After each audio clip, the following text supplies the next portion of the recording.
Hi, I'm Jay Monte with True Fan Boxing. I'm joined here with my colleague Sean Sullivan. Sean, a busy week in boxing.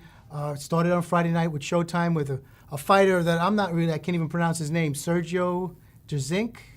Dzinziruk. He's a junior middleweight out of Germany. He's invading the United States, wants to make a name for himself here.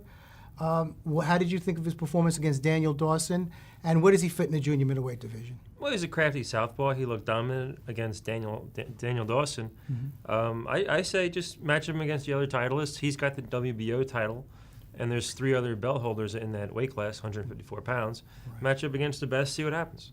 Okay, now it's such a crowded field. Who is the best? Who you feel it? The title holders, obviously. Well, Yuri Foreman. Now you have Miguel Cotto challenging Yuri next month.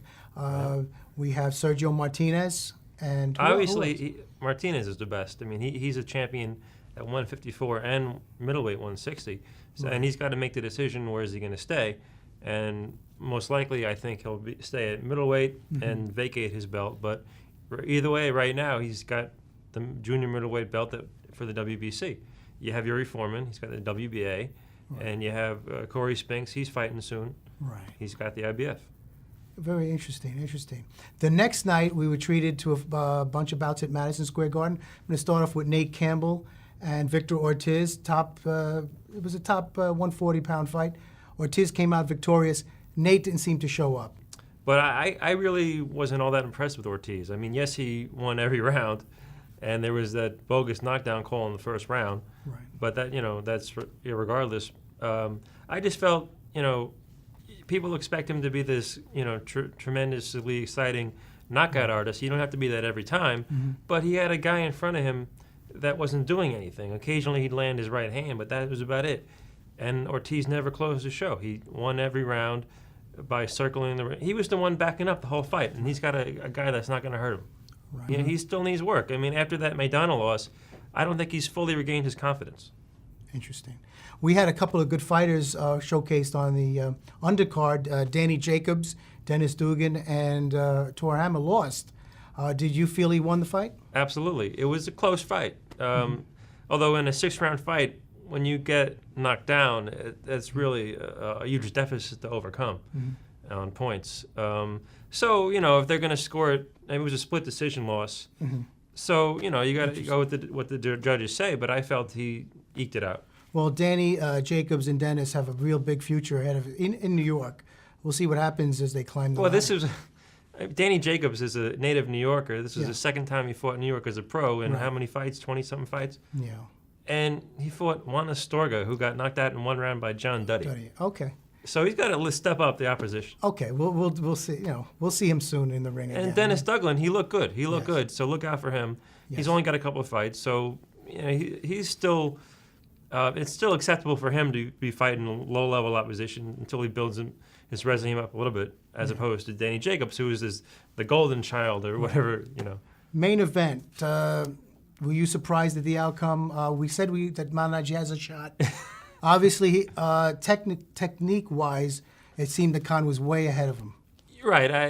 Last week I did pick Campbell and I picked Malignaggi. Oh, did you? Okay. I thought you said you had a shot, but okay. Well, I said he had a shot, and I thought he did, and he could have. I thought he had the boxing ability to pull it out, but in my opinion, Amir Khan's speed was just too much for him, and he really, just like Campbell, he wasn't really moving. His footwork. Where was his footwork?